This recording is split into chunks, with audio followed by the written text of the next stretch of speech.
एक कारण बताया गया कि भारतवासियों ने क्रांतिकारियों को पैसे का दान बहुत दिया, उसके कारण यह क्रांति सफल हुई। तो अंग्रेजों ने पता लगाया कि भारत के क्रांतिकारियों को कितना दान मिला। तो 1857 की क्रांति में अंग्रेजों के आंकड़ों के अनुसार भारतीय क्रांतिवीरों को 480 करोड़ रुपए का दान मिला था उस समय। आप पूछेंगे ये 480 करोड़ रुपए होता कितना है? इस 480 करोड़ रुपए में 300 का और गुणा कर लो तो आज के रुपए के बराबर ये होता है। 480 करोड़ में 300 का और गुणा कर लो तो 2009 के रुपए के बराबर ये होता है, क्योंकि 1857 के रुपए की कीमत 2009 के 300 रुपए के बराबर है लगभग। तो इतना बड़ा धन क्रांतिकारियों को दान में मिला। तो अंग्रेजों की संसद की आंखें फटी रह गईं कि भारतवासियों के पास इसका माने दान करने के लिए पैसा है, तो भारतवासी आगे भी क्रांतिकारियों को दान करेंगे। तो अंग्रेजों की संसद ने फैसला लिया कि जितना भी पैसा भारतवासियों के पास है ये सब छीन लो उनके हाथ से। अंग्रेजों का एक तरीका था कि भारत को गुलाम बनाना है, तो एक तरीका तो यह है कि सीधे मारो पीटो और लूटो और उनको गुलाम बना के रखो ताकत से। एक तरीका यह है कि मारना पीटना और लूटना हर समय संभव नहीं होता, तो कानून बनाकर गुलाम बना के रखो। तो अंग्रेजों ने शुरू के 100 साल तक तो यही किया कि मारा पीटा भारतवासियों को और सीधे उनकी लूटपाट की और डरा के धमका के गुलाम बना के रखा। लेकिन 100 साल से ज्यादा इस काम को वो चला नहीं पाए।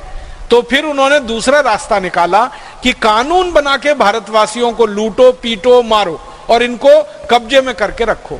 तो कानून बनाए उन्होंने, और जो कानून बनाए वो सबके सब कानून आजादी के 63 साल के बाद भी चल रहे हैं। राजाओं ने भी कभी भारतवासियों की आमदनी पे टैक्स नहीं लगाया। एक सबसे खराब मुस्लिम राजा जिसका जिक्र हम करते हैं, औरंगजेब, उसने जजिया कर लगाया था। जजिया कर का मतलब होता है गृह कर, हाउस टैक्स, घर के ऊपर लगाया जाने वाला कर। तो औरंगजेब ने घर के ऊपर कर लगाया था, आमदनी पे उसने भी नहीं लगाया। लेकिन अंग्रेजों ने भारत के लोगों की आमदनी पे कर लगाया, और वो भी कर कितना लगाया? 97%। माने 100 रुपए की आमदनी किसी भारतवासी को हो तो 97 रुपए अंग्रेजों को देना पड़े, 3 रुपए सिर्फ उसके पास बचे। ऐसी व्यवस्था अंग्रेजों ने बनाई। सारा पैसा भारतवासियों से लूट लेना ताकि भारतवासियों के हाथ में कुछ ना बचे, तो वो क्रांतिकारियों को दान ना दे सकें। इसके लिए इनकम टैक्स का कानून आया इस देश में।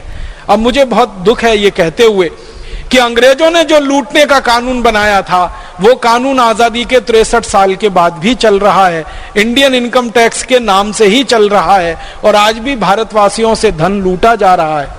बस अंतर इतना है, पहले गोरे अंग्रेजों ने लूटा था और उस धन को ले जाके लंदन में जमा किया था। अब काले अंग्रेज उस कानून के आधार पर धन लूट रहे हैं और स्विट्जरलैंड में ले जाकर उस धन को जमा कर रहे हैं। व्यवस्था वही की वही चल रही है, कानून वही का वही चल रहा है। अंग्रेजों ने सेंट्रल एक्साइज एक्ट बनाया। कोई भी भारतवासी किसी वस्तु का उत्पादन करे तो उस पर 350% एक्साइज ड्यूटी। अंग्रेजों ने सेल्स टैक्स लगाया, अंग्रेजों ने रोड टैक्स लगाया, टोल टैक्स लगाया, म्युनिसिपल कॉरपोरेशन का टैक्स लगाया, और ऐसे 23 तरह के टैक्स कानून लगाकर इस देश के नागरिकों को जमकर लूटा लगभग 190 वर्षों तक। अब अंग्रेजों ने ये सब कानून बनाए थे भारत को लूटने के लिए, तो आजादी के बाद होना ये चाहिए था कि ये सारे कानून खत्म किए जाएं, इनकम टैक्स खत्म किया जाए, सेंट्रल एक्साइज खत्म किया जाए, रोड टैक्स टोल टैक्स खत्म किया जाए, म्युनिसिपल कॉरपोरेशन का टैक्स खत्म किया जाए। तो होना तो ये चाहिए था कि अंग्रेजों के लगाए गए 23 तरह के टैक्स खत्म किए जाएं, लेकिन हमारे काले अंग्रेजों ने इसका उल्टा किया। अंग्रेजों के जाने के 63 साल के बाद काले अंग्रेजों ने अब इस देश पर 64 तरह के टैक्स लगा रखे हैं और देश को लूट रहे हैं। अंग्रेजों ने भी जितना नहीं लूटा होगा उससे कई गुना ज्यादा काले अंग्रेज, भ्रष्टाचारी नेता और भ्रष्टाचारी अधिकारी इस देश को लूट रहे हैं, और इसी लूट के दम पर 100 लाख करोड़ रुपए से ज्यादा इन्होंने विदेशी बैंकों में जमा करके रखा हुआ है, जिसको वापस लाने का संकल्प भारत स्वाभिमान अभियान ने किया हुआ है।